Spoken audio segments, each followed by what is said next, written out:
नमस्कार आप सभी को। देखिए, आज का अपना टॉपिक रेस्पायरेशन के कुछ टैल टॉपिक्स रहेंगे। तो उसमें पहला टॉपिक अपन ले रहे हैं ग्लाइऑक्सिलेट साइकिल। और ग्लाइऑक्सिलेट साइकिल से भी काफ़ी इम्पोर्टेंट क्वेश्चंस हैं वो पूछे जाते हैं, क्योंकि कुछ स्पेशल फीचर्स हैं वो इससे कनेक्ट होती है और प्लांट्स के रिलेशन के अंदर यूनिक क्वेश्चंस हैं वो यहाँ से बनते हैं।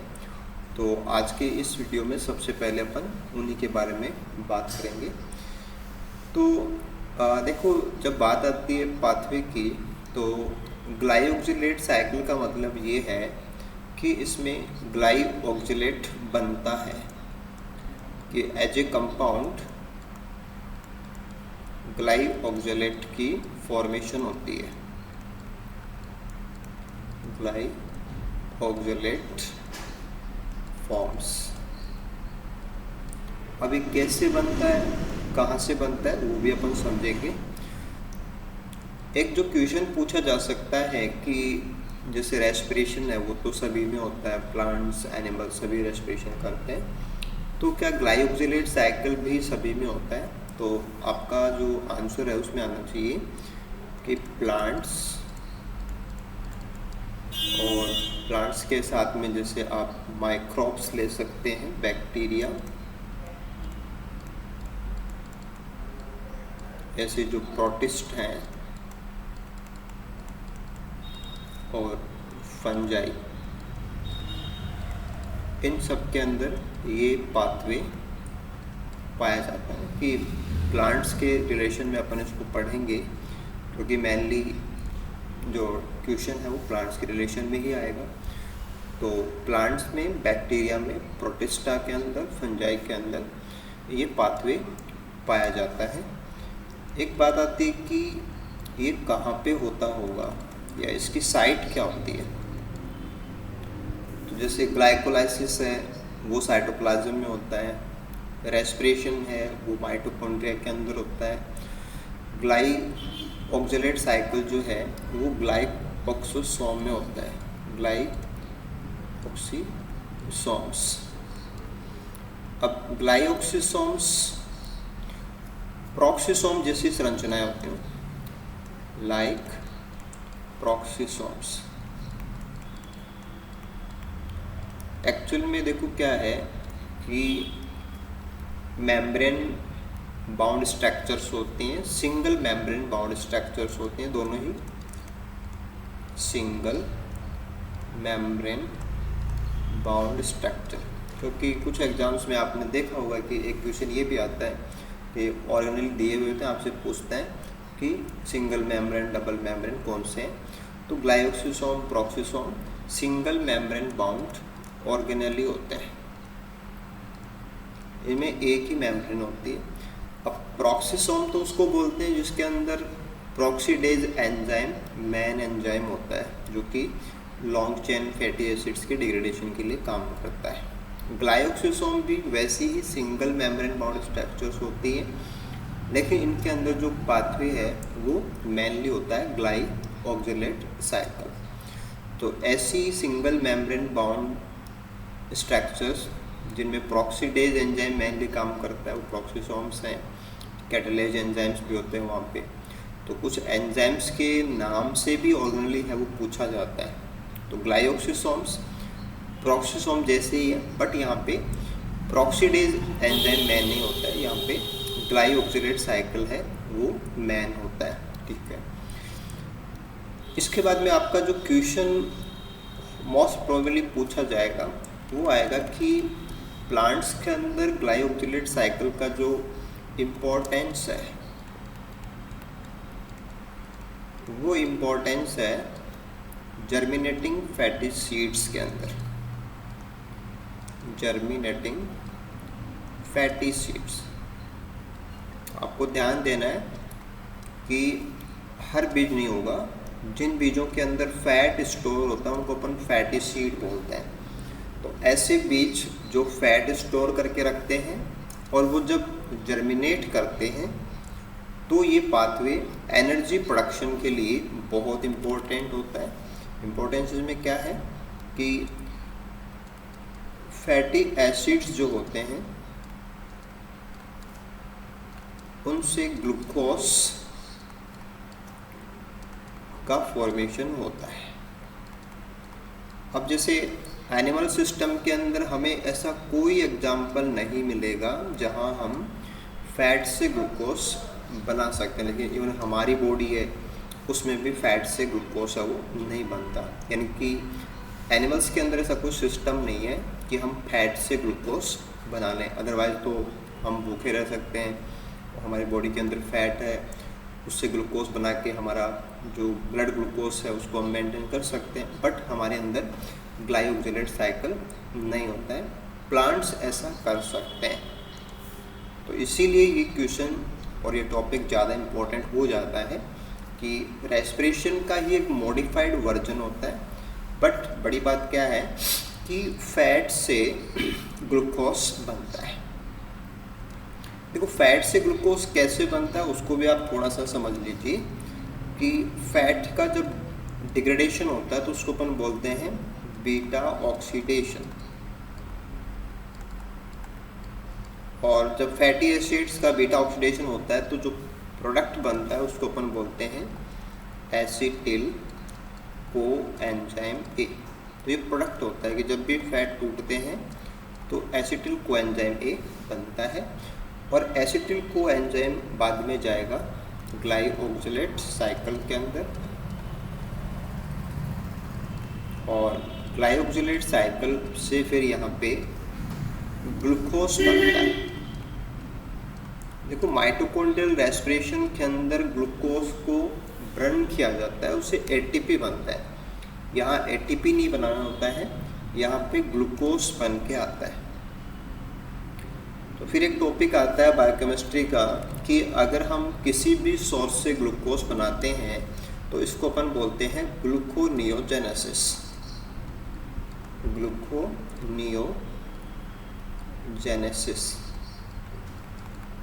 तो ऑलरेडी बीजों के अंदर फैट स्टोर है, फैट को वो तोड़ेंगे, लेकिन वो भी कब, जब वो जर्मिनेट होते हैं। एक चीज़ आपको ध्यान देनी है कि जब सीड मैच्योर होते हैं तो फैटी एसिड जमा होते हैं, और जब सीड उगते हैं तो फैटी एसिड टूटते हैं। फैटी एसिड के टूटने से एटीपी तो हम भी बना सकते हैं, प्लांट्स बना सकते हैं, पर फैटी एसिड से ग्लूकोज हम नहीं बना सकते, केवल प्लांट्स बना सकते हैं। कैसे बनाएंगे? ग्लाइकोजेनेट साइकिल का इस्तेमाल करके बनाएंगे, क्योंकि उनके अंदर इसकी फैसिलिटी होती है।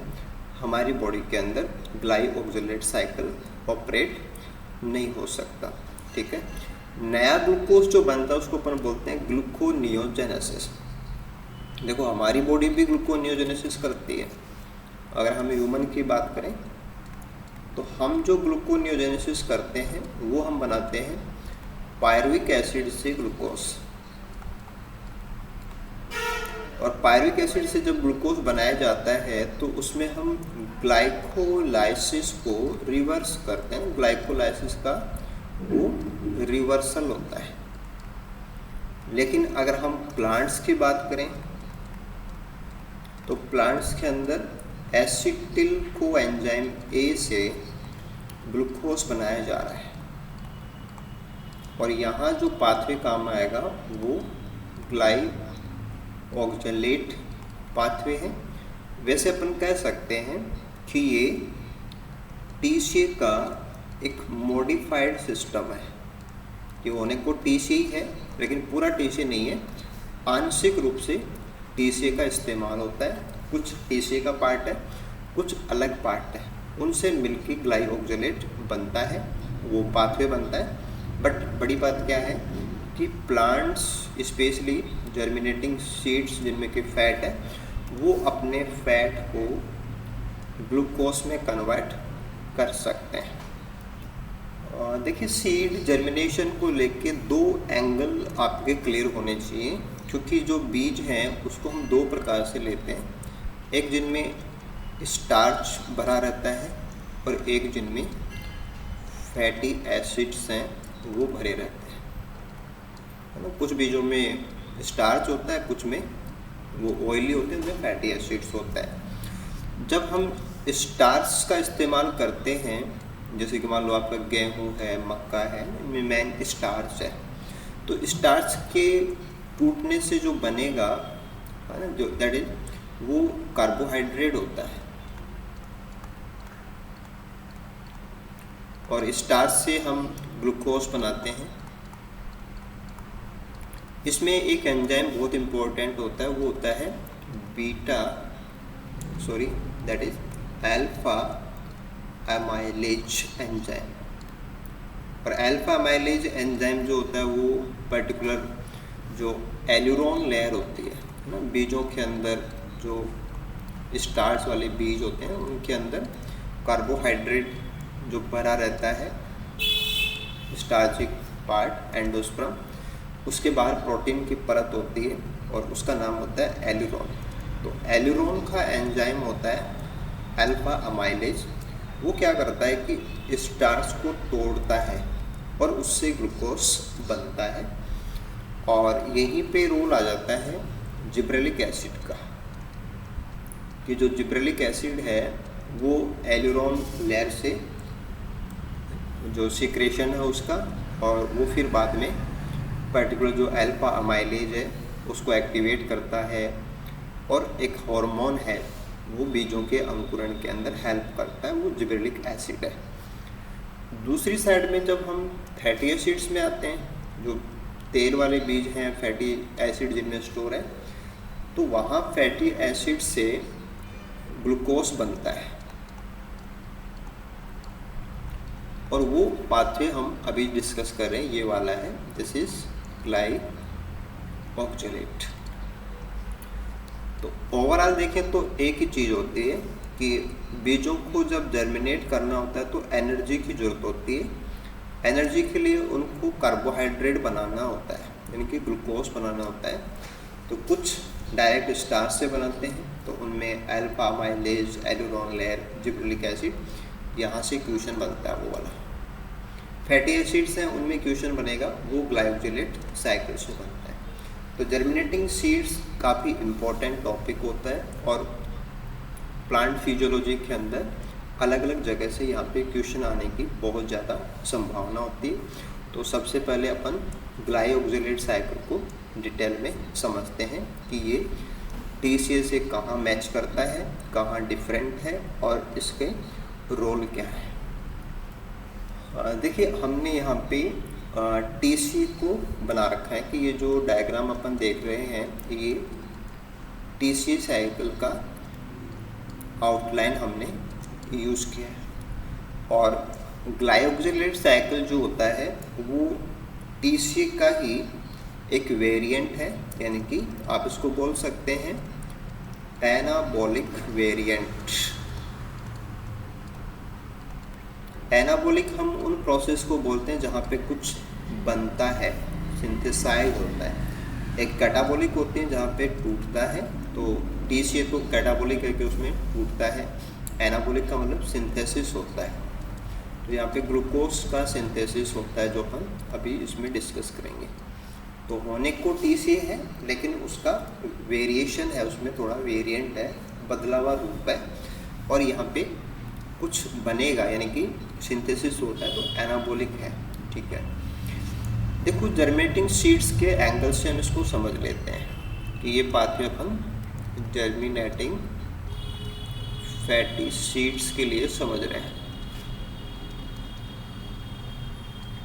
जर्मिनेटिंग फैटी सीड्स, तो उनके अंदर फैट स्टोर है, और फैट टूटेगा और फैट से बनेगा एसिटिल कोएंजाइम A, और प्रोसेस का नाम होगा बीटा ऑक्सीडेशन। तो जहाँ भी अपन को फैट को तोड़ के एसिटिल कोएंजाइम A बनाना होता है, इसका मतलब हम बीटा ऑक्सीडेशन की बात कर रहे हैं। ठीक है, तो बीटा ऑक्सीडेशन से प्रोडक्ट बनेगा acetyl coenzyme A। Acetyl coenzyme A ऑक्जेलो acetic acid के साथ में जुड़ेगा। TCA में भी ऐसा ही होता है कि TCA में भी हमने देखा था कि ऑक्जेलो एसिटिल कोएंजाइम ए के साथ जुड़ता है और फिर कंपाउंड बनता है 6 कार्बन का सीट्रेट। तो ये बिल्कुल TCA वाला पार्ट ही है, बट ये है कि यहाँ पे जो एसिटिल कोएंजाइम ए आ रहा है ये बीटा ऑक्सीडेशन से आ रहा है, बस फैटी एसिड टूट रहे हैं उनसे आ रहा है, बस ये यहाँ पे मॉडिफिकेशन हो गया। अब देखो सीट्रेट से आगे जो कंपाउंड बनता है वो होता है आइसोसीट्रेट, ये TCA में भी बनता है। आइसोसीट्रेट से बाद में अल्फा कीटो ग्लूट्राइड बनता है। अब थोड़ा सा TCA आपने तैयार किया तो आपको पता होना चाहिए कि आइसोसीट्रेट 6 कार्बन का है, अल्फा कीटो 5 कार्बन का है, और अल्फा कीटो से आगे बनता है सक्सिनिल कोएंजाइम ए, और सक्सिनिल कोएंजाइम ए 4 कार्बन का होता है। तो यहाँ पे 2 कार्बन निकलेंगे, यानी कि CO2 का पहला मॉलिक्यूल और CO2 का दूसरा मॉलिक्यूल। अब यहाँ आपको एक चीज़ समझनी होती है कि ऑक्जेलो एसिटिक एसिड जो लिया है हमने वो 4 कार्बन का है, एसिटिल कोएंजाइम ए जो लिया है वो 2 कार्बन का है। यानी कि जब हम TCA को ऑपरेट करते हैं तो ऑक्जेलो और एसिटिल से 6 कार्बन का सीट्रेट बनाते हैं और इसको फिर अपन आइसोसीट्रेट, अल्फा कीटो ग्लूट्रेट और सक्सिनिल तक पहुंचते हैं तो हमारे दोनों कार्बन निकल चुके होते हैं, यानी कि 2 कार्बन लॉस हो चुका है। सिंपल भाषा में आप इसको ऐसे समझ लीजिए कि हमने ऑक्जेलो डाला था, ऑक्जेलो वापस बन जाता है तो वो 4 कार्बन तो हमें पुनः प्राप्त हो जाएंगे। एक्स्ट्रा के रूप में हमने 2 कार्बन डाले थे, दोनों कार्बन निकल गए 2 जगह पे, एक बार तो जब अल्फा कीटो ग्लूट्रेट बनता है वहाँ पे, और एक बार जब सक्सिनिल कोएंजाइम में बनता है वहाँ पे ये दोनों निकल गए।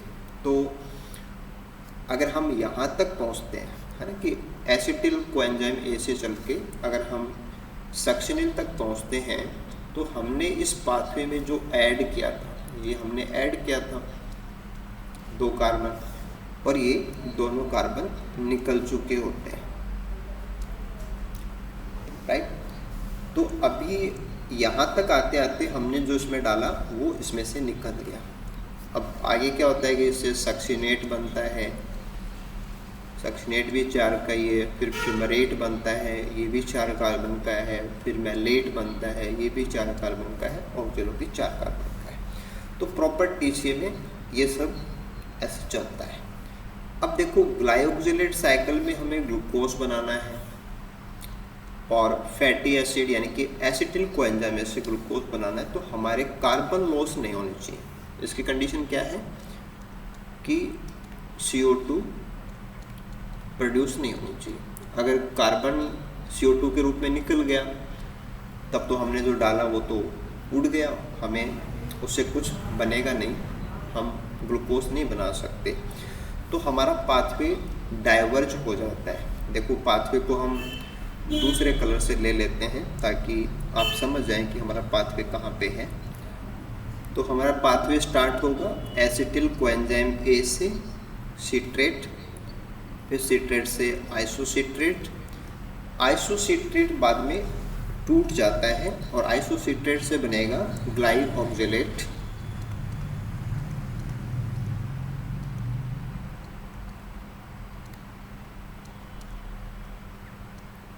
ग्लाइकोक्सिलेट 2 कार्बन का होता है। तो इसका डाइवर्जन हो गया, हमारा पाथवे TCA से थोड़ा डाइवर्ट हो गया कि आइसोसीट्रेट से आगे नहीं जाता, आइसोसीट्रेट टूट जाएगा ग्लाइकोक्सिलेट प्लस सक्सिनेट के अंदर।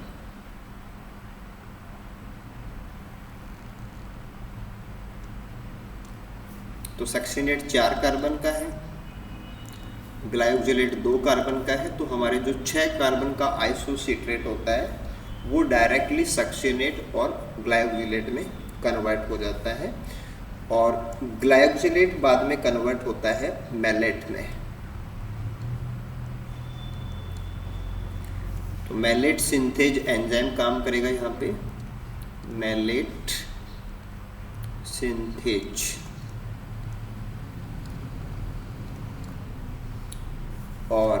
मेन जो एंजाइम होता है उसको अपन बोलेंगे आइसोसीट्रेट लाइज, ICL। तो ये इसका पूरा नाम है आइसोसीट्रेट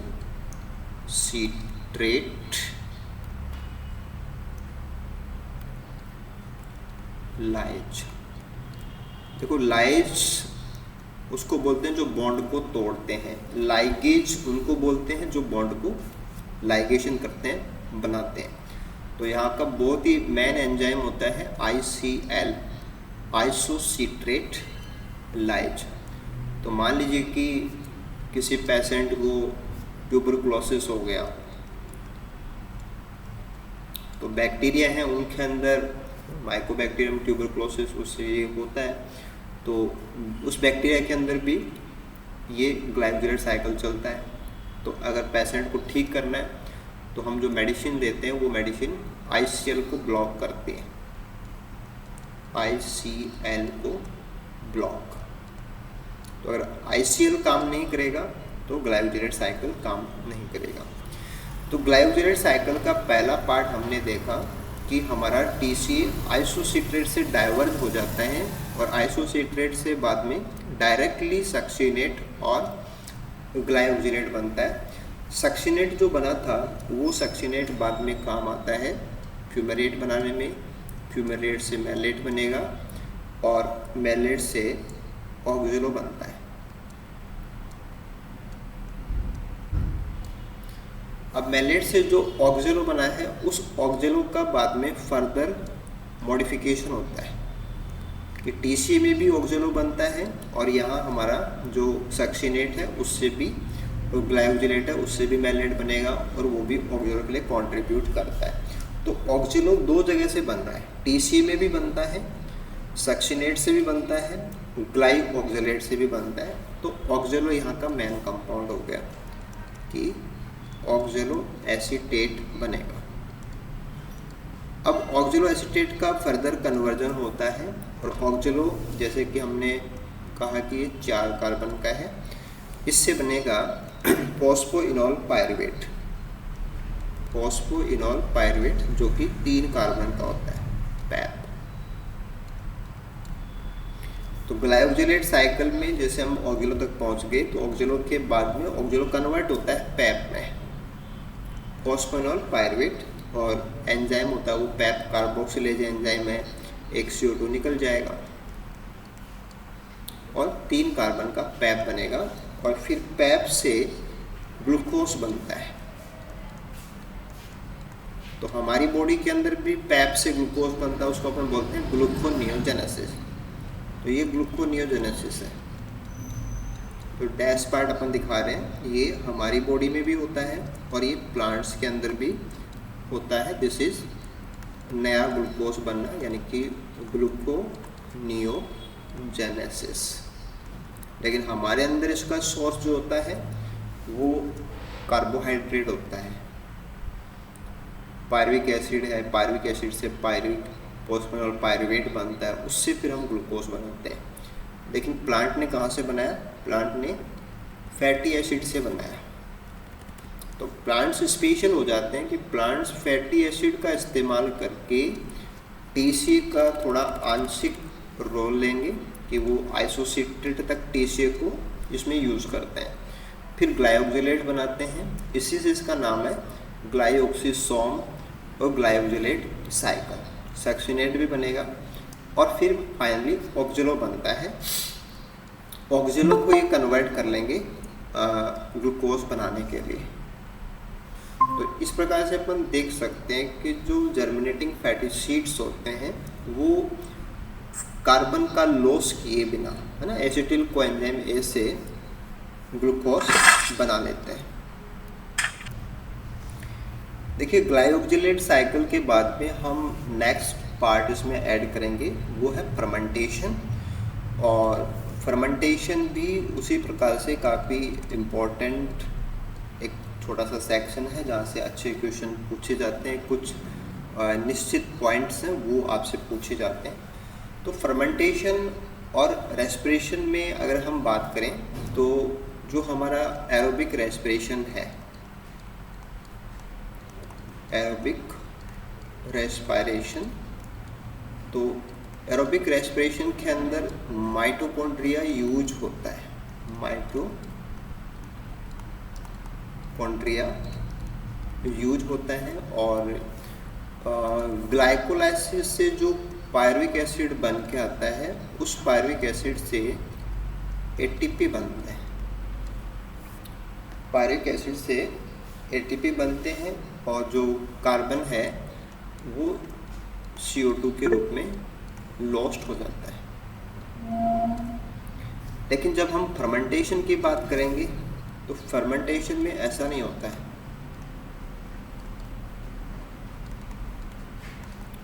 फर्मेंटेशन के अंदर जो पायरुविक एसिड है वो pyruvic acid completely break down उसका नहीं होता है, नो कंप्लीट ब्रेक डाउन। तो माइटोकॉन्ड्रियल सिस्टम में तो वो पूरा टूट जाता है और उससे CO2 बनती है, लेकिन यहाँ पे वो कंप्लीट ब्रेक डाउन उसका नहीं होता है। तो जब पूरा नहीं टूटेगा तो आप उसको पार्शियल ब्रेक डाउन बोल सकते हैं। और फिर कुछ ऑर्गेनिक कंपाउंड्स हैं वो सिंथेसाइज होता है, ऑर्गेनिक कंपाउंड्स का फॉर्मेशन होता है। तो कुछ एनर्जी भी बनती है, जैसे फर्मेंटेशन हो, रेस्पिरेशन हो। ऑर्गेनिज्म इनको क्यों करते हैं? एनर्जी के लिए करते हैं। फर्मेंटेशन में ऑक्सीजन काम में नहीं आ रही है, वहाँ पे कंप्लीट ऑक्सीडेशन नहीं है, वहाँ पे कुछ थोड़ा बहुत डिग्रेडेशन होता है, कुछ अलग प्रकार के कंपाउंड बनते हैं। एरोबिक रेस्पिरेशन माइटोकॉन्ड्रियल सिस्टम है, उसमें सब कुछ टूट जाता है, पायरुविक एसिड से फाइनली CO2 बन जाता है। फर्मेंटेशन और रेस्पिरेशन में ब्रेकडाउन से क्या बनता है? पूरा ब्रेकडाउन है, ये एरोबिक वाला कंप्लीट ब्रेकडाउन होता है, कंप्लीट ब्रेकडाउन। और ये है partial breakdown.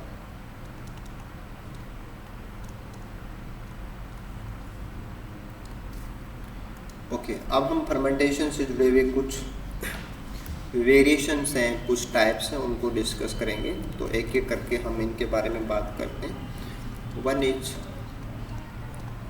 Lactic acid fermentation. देखो, लैक्टिक एसिड फर्मेंटेशन का मतलब ये है कि जो प्रोडक्ट बनेगा, प्रोडक्ट लैक्टिक एसिड होगा। अब जैसे आप ह्यूमन फिजियोलॉजी पढ़ेंगे या ह्यूमन रेस्पिरेशन पढ़ेंगे तो वहाँ पे भी क्या होता है कि जब हम ज़्यादा रनिंग करते हैं या ह्यूमन मसल्स हैं, है ना, और ह्यूमन मसल्स से अगर आप कंटिन्यूस वर्क कराओगे तो वहाँ पे भी क्या होता है कि पायरुविक एसिड से लैक्टेट बनता है। तो लैक्टेट की फॉर्मेशन हमारी बॉडी में भी होती है, लेकिन कहाँ होती है? जब हम कोरी साइकिल पढ़ते हैं ना, वो अलग चीज़ है। जो रेस्पिरेशन के टॉपिक एनिमल फिजियोलॉजी से कनेक्ट होते हैं उनको हम आगे के चैप्टर्स में अलग से लेंगे, ताकि प्लांट्स से उनका कंपैरिजन भी आपके माइंड में क्लियर हो जाए। और अभी अगर हम लैक्टिक एसिड वाले सेक्शन की बात करें तो प्रोडक्ट अगर लैक्टिक एसिड बन रहा है प्लांट्स के केस के अंदर, माइक्रोब्स के केस के अंदर, क्योंकि माइक्रोब्स प्लांटी के अंदर आते हैं ना, प्लांट्स में इंक्लूड करते हैं, तो लैक्टिक एसिड बनेगा। ठीक है। और क्या अपन को ध्यान देना है यहाँ पे कि जैसे हमारे कार्बोहाइड्रेट है तो उन कार्बोहाइड्रेट का पार्शियल ब्रेकडाउन होगा और पार्शियल ब्रेकडाउन से लैक्टेट प्लस एनर्जी बनती है।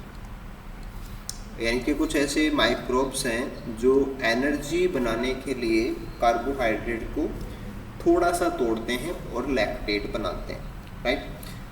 अब यहाँ से फिर हम इसको फर्दर कैटेगराइज करेंगे कि जो लैक्टेट फर्मेंटेशन है उसको हम और भी डिवाइड कर सकते हैं। एक तो हमारा एंगल होता है कि फैकल्टेटिव एनारोब्स, फैकल्टेटिव फैकल्टेटिव एनएरोब, क्योंकि जो फर्मेंटेशन करते हैं वो एनरोब्स हैं, वो ऑक्सीजन को यूज़ नहीं करते, तो वायवीय श्वसन के अंदर ये इंक्लूड होता है ना फैकल्टेटिव एनरोब्स। एनरोब्स ऐसे टर्म्स होते हैं। एनरोब किसको बोलते हैं? एनरोब ऑर्गेनिजम्स होते हैं, है ना, ये कोई प्रोसेस नहीं है, ये जीवों के लिए बोला जाता है कि एनरोब्स एरोब्स ये ऑर्गेनिजम्स हैं। फिर बात आती है कि हम फैकल्टेटिव किसको बोलें, तो फैकल्टेटिव का मतलब होता है ऑप्शन,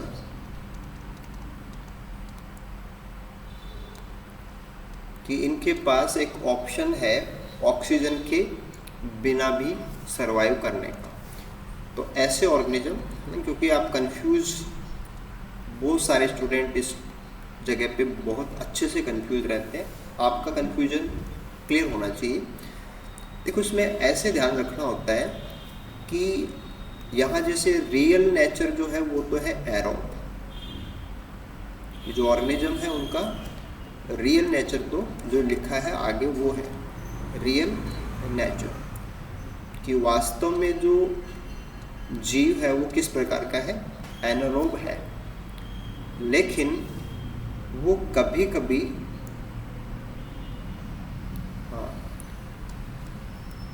रियल जो नेचर है वो उसका रिवर्स होता है ना, ये चीज़ आपको क्लियर रखनी होती है, रिवर्स, यानी कि एरोब का रिवर्स, एनारोब का रिवर्स यानी कि एरोब। एरोब उनको बोलते हैं जो ऑक्सीजन को यूज करते हैं। तो फैकल्टेटिव एनारोब वास्तव में एरोब होते हैं, लेकिन अगर ऑक्सीजन ना भी हो तो वो एज ए ऑप्शन बिना ऑक्सीजन के सरवाइव कर सकते हैं, यानी कि ये इनका एडिशनल रोल होता है ना। जैसे रियल नेचर नहीं है, एन फैकल्टेटिव एनारोब का मतलब ये हो गए हमारे ऐसे एरोब जो ऑक्सीजन के बिना भी सरवाइव कर सकते हैं। जैसे एक वर्ड आता है ऑब्लिगेट एनारोब,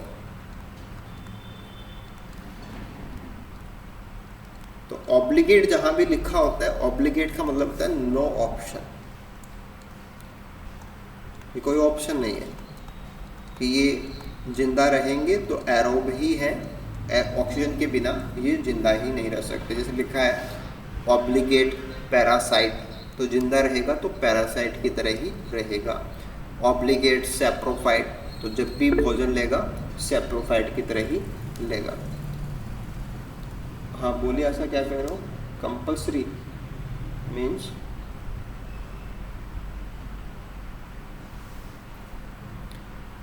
हाँ, मतलब आप ऐसे समझ सकते हो कि जो फैकल्टेटिव के आगे लिखा होता है वो उल्टा लिखा होता है, रिवर्स लिखा होता है, असली नेचर का उल्टा लिखा होता है। जैसे फैकल्टेटिव एरोब लिखा है तो वो रियल में एनारोब है, फैकल्टेटिव एनारोब लिखा है तो वो रियल में एरोब है, ऐसे। यानी कि फैकल्टेटिव के आगे जो नेचर है वो ओरिजिनल नेचर नहीं होता है, वो रिवर्स नेचर होता है, बस इससे आपका काम हो जाएगा। वो जो लिखा है वो तो एक ऑप्शन है कि ऐसा भी वो चाहे तो कर सकता है। जैसे अपन इसको और भी सिंपल करें तो ऐसे कहें कि जैसे मान लो कि कोई बैक्टीरिया है,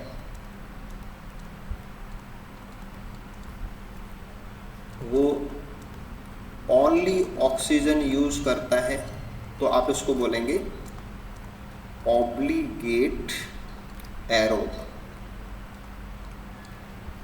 अगर कोई बैक्टीरिया है वो नेवर ऑक्सीजन यूज करता है, कभी नहीं करता ऑक्सीजन का इस्तेमाल, तो आप इसको बोलेंगे obligate anaerobe.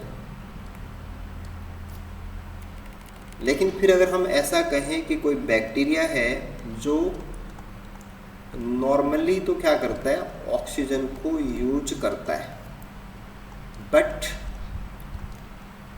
Can survive without oxygen, कि बिना ऑक्सीजन के भी वो जिंदा रह सकता है, तो अब इस समय पे उसका नेचर है वो कैसा हो गया, एनारोब जैसा हो गया। बट वो असलियत में एनारोब नहीं है, वो तो एरोब था, तो आप इसको क्या बोलेंगे, फैकल्टेटिव एनारोब। तो ऐसे आप इनको समझेंगे कि जहाँ भी फैकल्टेटिव लिखा होता है मीन्स वो उसका अदर देन नेचर है, रियल नेचर नहीं है। ओके, ठीक है। अब हम फर्मेंटेशन के रिगार्डिंग इन चीज़ों को आगे और डिटेल में लेते हैं कि फर्मेंटेशन को भी हम लैक्टिक एसिड फर्मेंटेशन जो हम बात कर रहे हैं उसको हम डिवाइड कर सकते हैं। ये दो प्रकार का होता है। एक होता है होमोलैक्टिक फर्मेंटेशन, यहाँ से क्वेश्चन बनने की बहुत अच्छी संभावना होती है। One is homolactic fermentation. इसमें आपको सिर्फ इतना सा ध्यान देना है कि जो प्रोडक्ट बनेगा वो होगा ओनली लैक्टिक एसिड,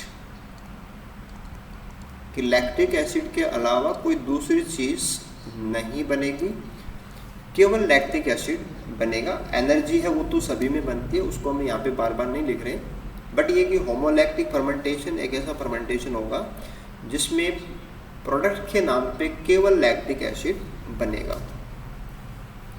तो जो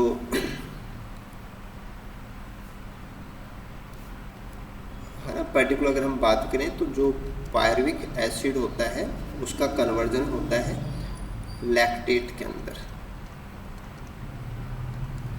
और एंजाइम जो होगा वो होता है लैक्टेट डिहाइड्रोजनेज एंजाइम।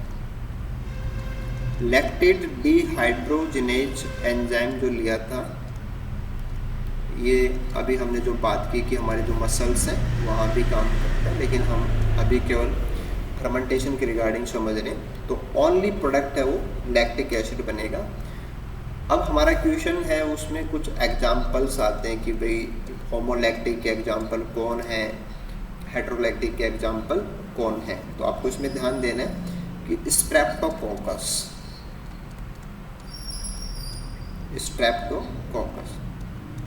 स्ट्रेप्टोकोकस वैसे एक कैटेगरी है बैक्टीरिया की, कि कोकस बैक्टीरिया जब एक चैन में लगे रहते हैं तो उसको अपन स्ट्रेप्टोकोकस बोलते हैं। ऐसे ही एंटेरोकोकस है, एंटेरोकोकस उनमें ये मिलेगा।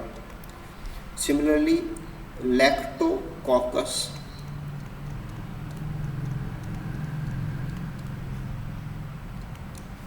और लैक्टोबैसिलाई।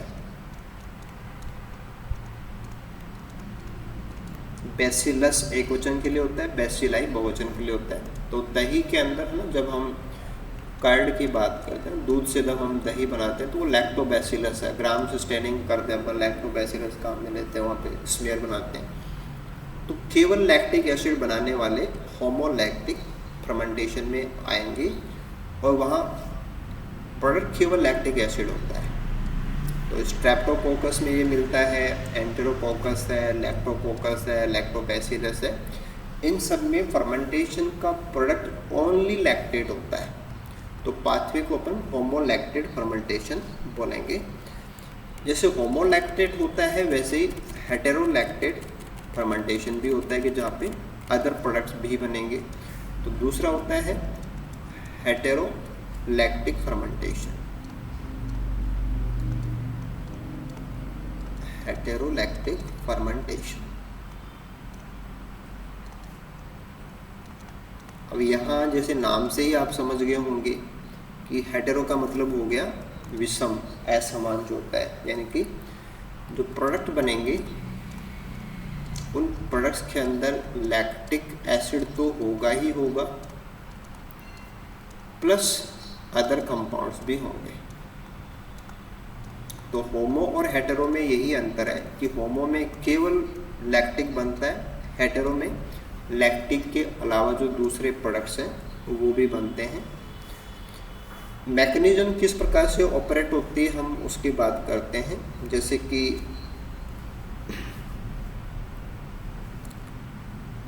ग्लूकोज है, ग्लूकोज का कन्वर्जन होता है ग्लूकोज 6 फॉस्फेट, जो कि ग्लाइकोलाइसिस में अपन देखते हैं। यहाँ से बनेगा 6 फॉस्फो ग्लूकोनोलेट, 6 फॉस्फो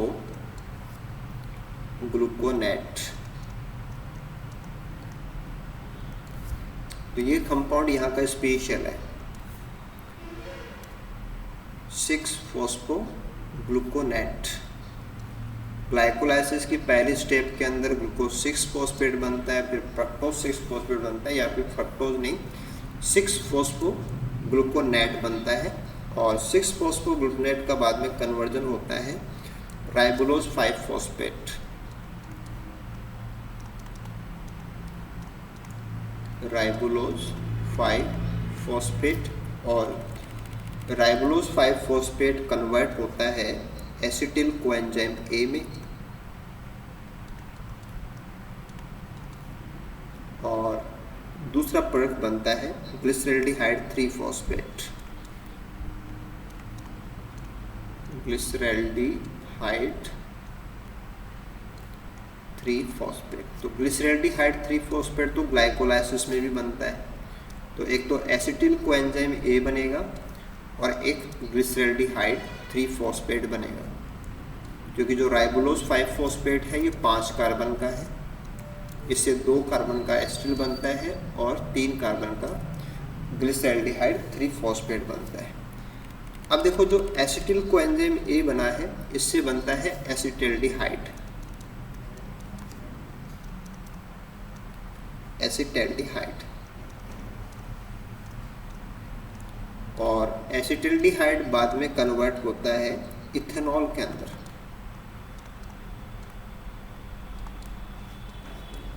और दूसरी साइड के अंदर जो ग्लिसरैल्डिहाइड 3-फॉस्फेट है इससे बनेगा पायरुवेट, जो कि ग्लाइकोलाइसिस जैसा है, और पायरुविक एसिड से बाद में बनेगा लैक्टेट। तो पायरुविक एसिड से लैक्टेट बनना, ये लैक्टेट डिहाइड्रोजनेज का काम है। तो होमोलैक्टिक में तो बस इतना सा ही होता है कि पायरुविक एसिड से लैक्टेट बनता है, लेकिन हेटेरो वाले केस के अंदर साथ में इथेनॉल भी बनेगा। और जो प्रोसेस है, अगर हम उस प्रोसेस वाइज बात करें तो 6-फॉस्फोग्लूकोनेट से जब राइबोलोज 5-फॉस्फेट बनता है तो ये 6 कार्बन का है, तो यहाँ पे एक CO2 भी निकलती है। तो हेटेरो के अंदर CO2 भी बनती है, इथेनॉल भी बनता है, लैक्टेट भी बनता है।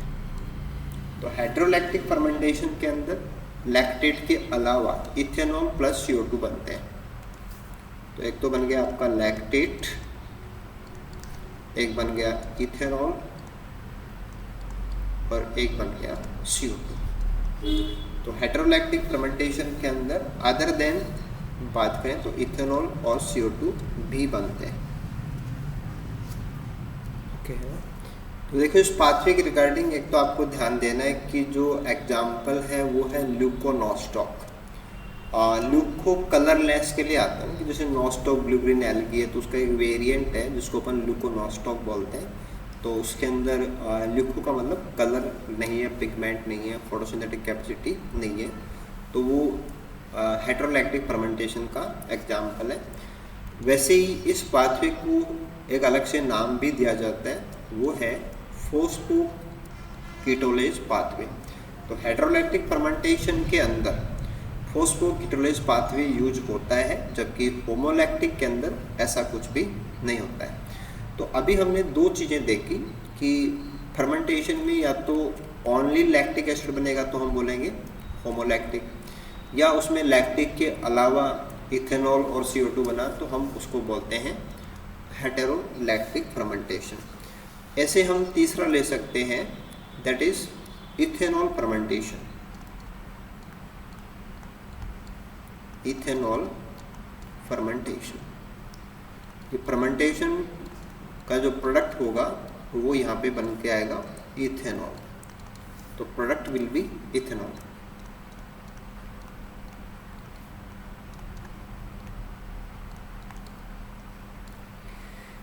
देखो यहाँ पे आपको ध्यान देना है कि जो हमारा पाथवे है उसको हम ब्रीफली देखें तो पायरुविक एसिड है, पायरुविक एसिड से बनेगा एसिटैल्डिहाइड,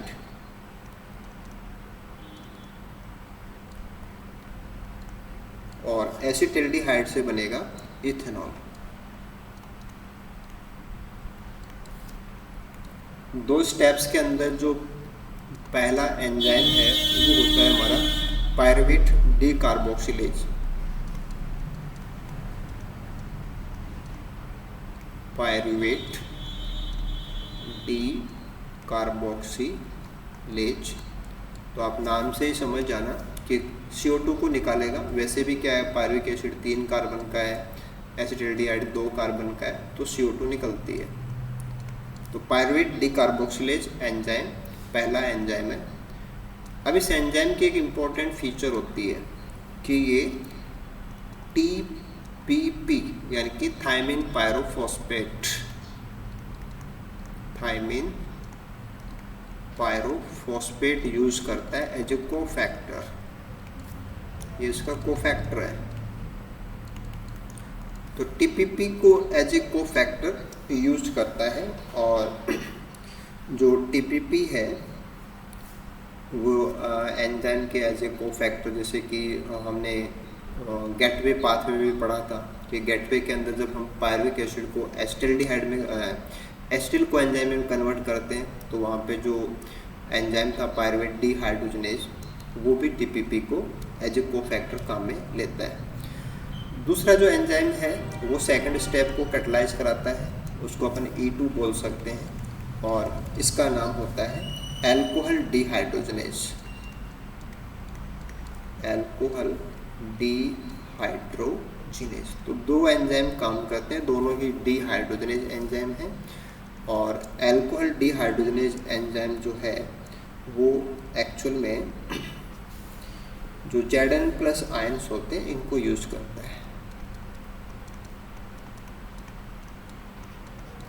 तो इथेनॉल फर्मेंटेशन, जैसे कि अपन जो सीरियल्स हैं, जैसे कि हमने जो लिया ना, बार्ले लिया हमने,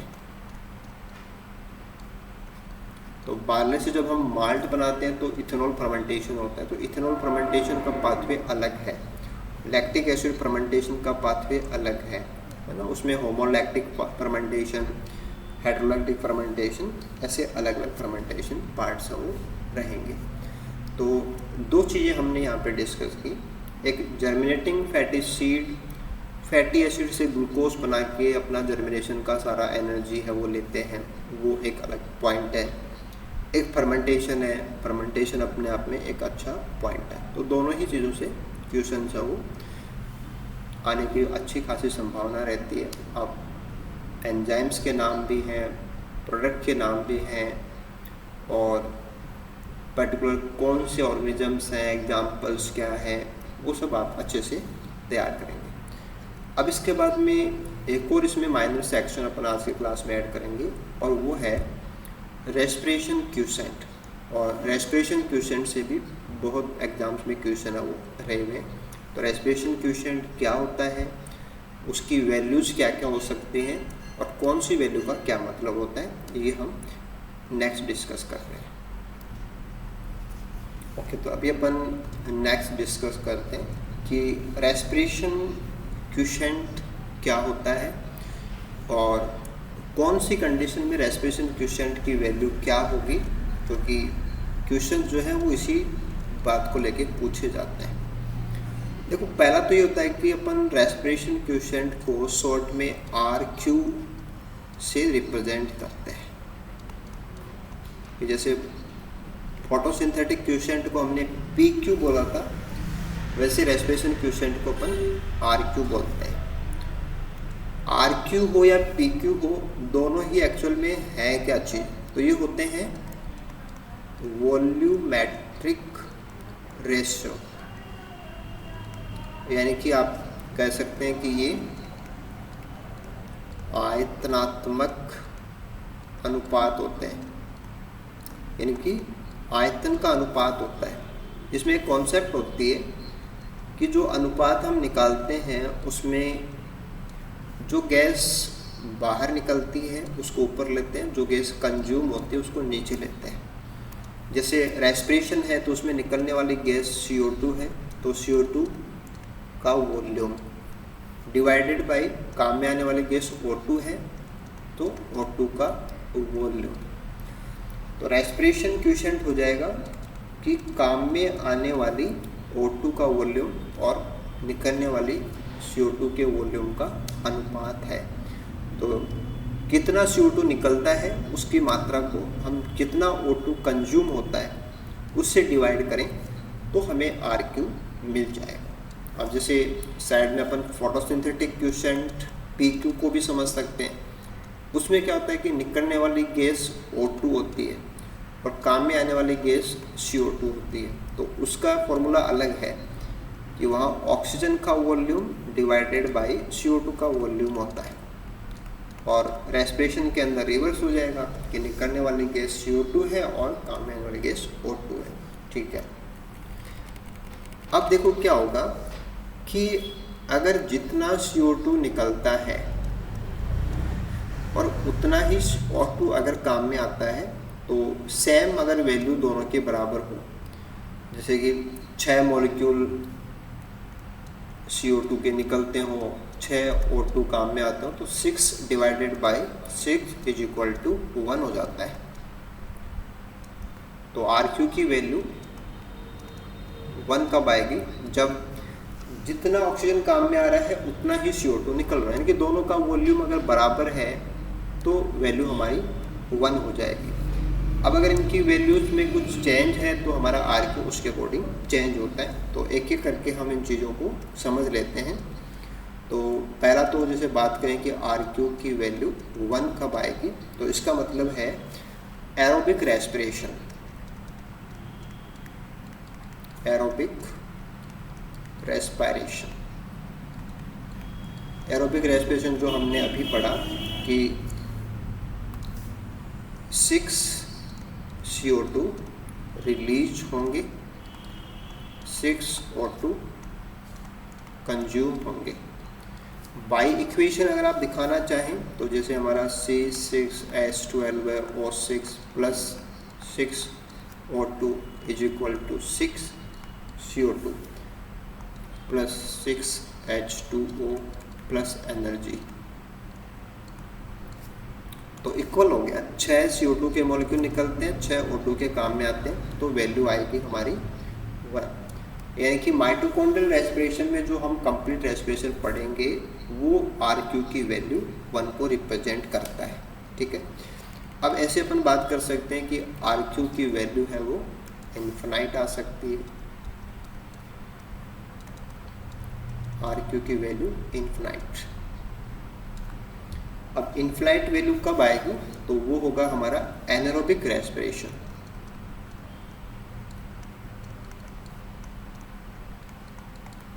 देखो एनारोबिक रेस्पिरेशन का मतलब होगा कि ऑक्सीजन काम में नहीं आएगा, no O2 use, but CO2 है वो बनता है। ऑक्सीजन काम में नहीं आए, CO2 बने, तो हमारा फिगर है तो वो चेंज हो जाएगा, इन्फिनाइट हो जाएगा। जैसे कि हम बात करें कि हमारा कार्बोहाइड्रेट हो गया C6H12O6 और उससे CO2 बने प्लस इथेनॉल बने प्लस एनर्जी बने,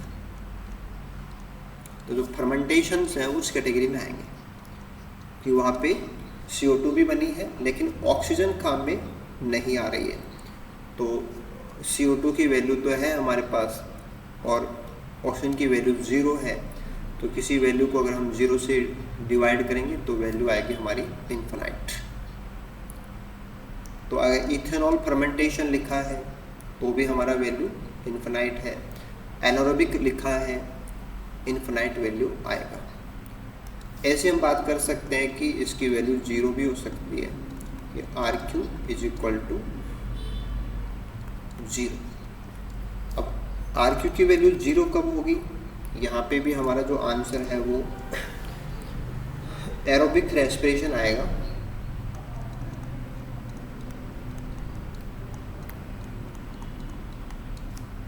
बट जो प्रोडक्ट बनता है वो CO2 नहीं है। प्रोडक्ट में क्या बनेगा, that are organic acids, not CO2। यानी कि ऑक्सीजन तो काम में आ जाए लेकिन CO2 ना बने। तो 0 को अपन डिवाइड करेंगे किसी संख्या से तो ओवरऑल वैल्यू आएगी 0।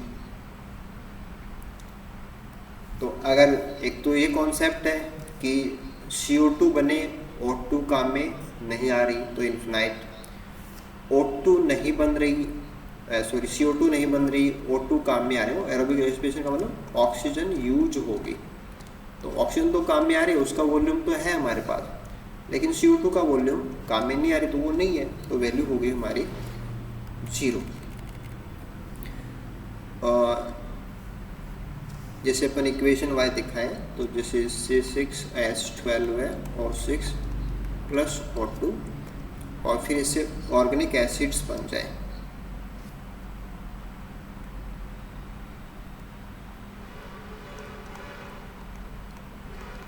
Organic acids plus energy. तो यहाँ पे CO2 रिलीज नहीं हो रही है, ऑर्गेनिक एसिड्स हैं वो बन रहे हैं, तो हम वॉल्यूम को यूज़ करेंगे तो वैल्यू हमारी आएगी 0।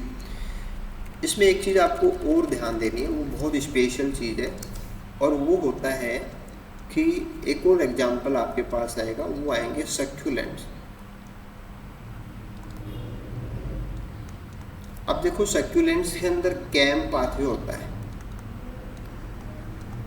ग्रेसुलेशन एसिड मेटाबॉलिज्म पाथवे, और ये अपने स्टोमेटा नाइट में खोलते हैं। Stomata open in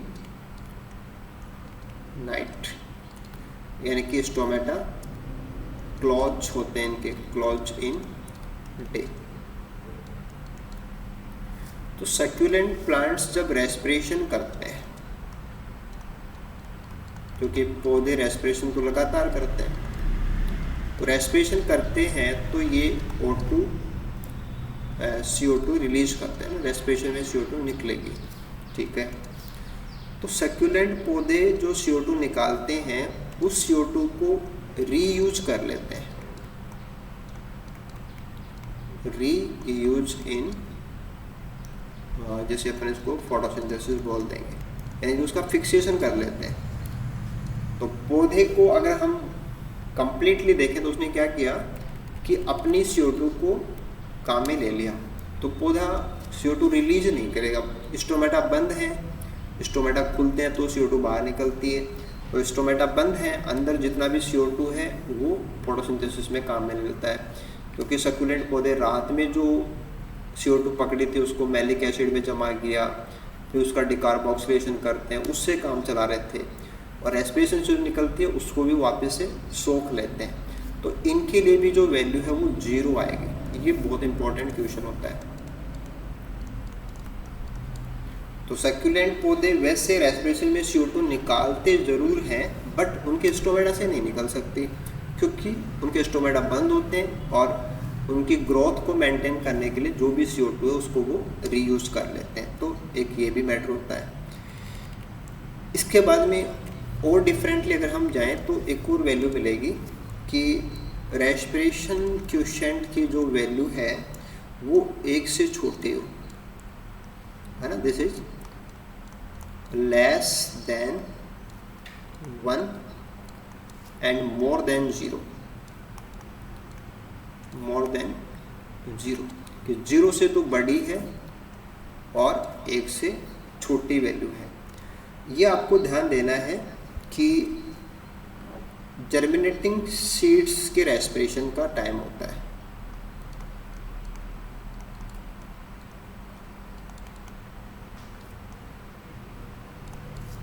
germinating seeds जब रेस्पिरेशन करते हैं तो वहाँ ये वैल्यू लेस देन 1 आती है, और जर्मिनेटिंग सीड्स भी अपन लेंगे तो फैटी सीड्स के रिलेशन में ये बात सही होती है कि फैटी सीड लेने पड़ेंगे आपको।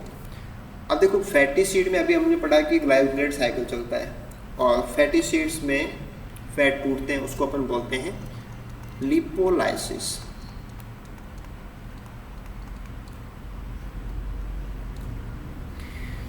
अब लिपोलाइसिस जो होता है ना, कि जब लिपिड टूटेंगे तो उससे बनता है एसिटिल को एंजाइम ए।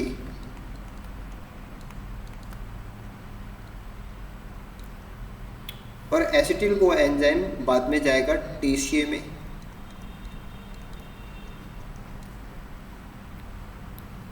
है ना, ग्लाइकोलेट साइकिल के अंदर।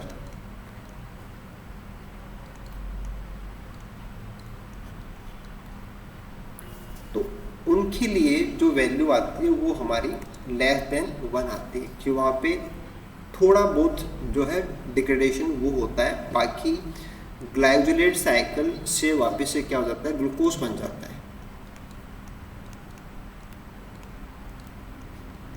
तो थोड़ी बहुत CO2 रिलीज होती है, सारी नहीं होती, क्योंकि वापस से जो कार्बन है वो ग्लूकोज के रूप में वो ग्लाइकोलेट साइकिल से बना लेते हैं।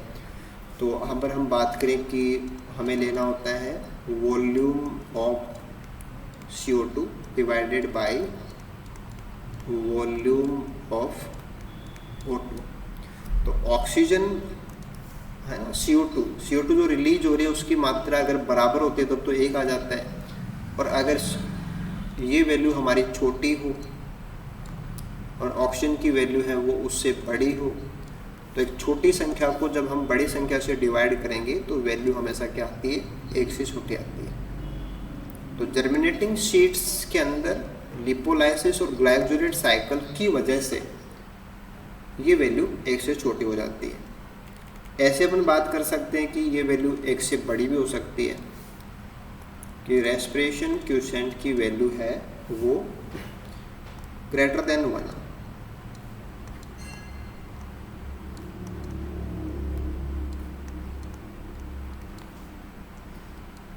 तो इसका एग्जाम्पल जो लेस देन 1 है उसका रिवर्स होता है, यानी कि मैच्योरिंग फैटी एसिड्स।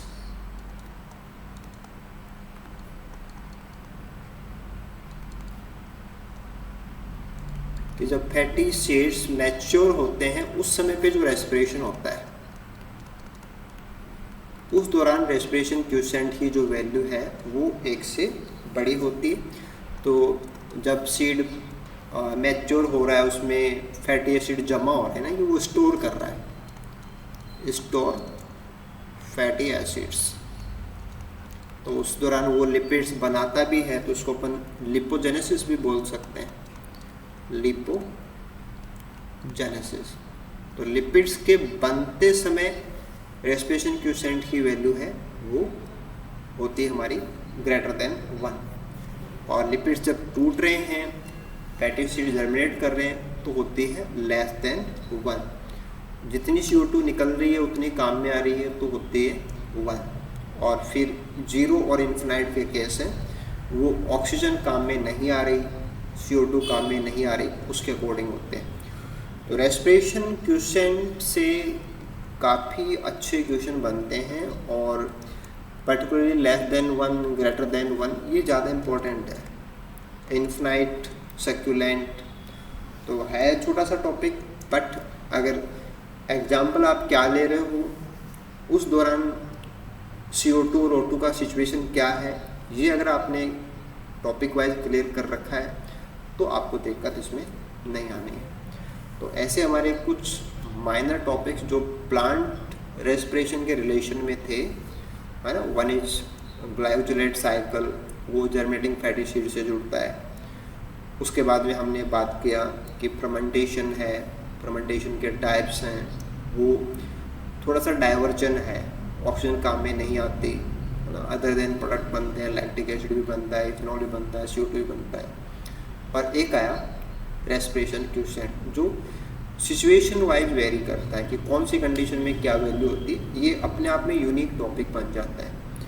तो आई होप कि बाकी क्लासेस की तरह ही ये क्लास भी, और इसका जो कंटेंट आप लोगों ने यहाँ से तैयार किया है, डेफिनेटली बहुत ज़्यादा हेल्पफुल रहने वाला है, क्योंकि अलग अलग सोर्स से तैयारी करने के बाद में भी बहुत सारे कन्फ्यूजन रहते हैं स्टूडेंट्स को।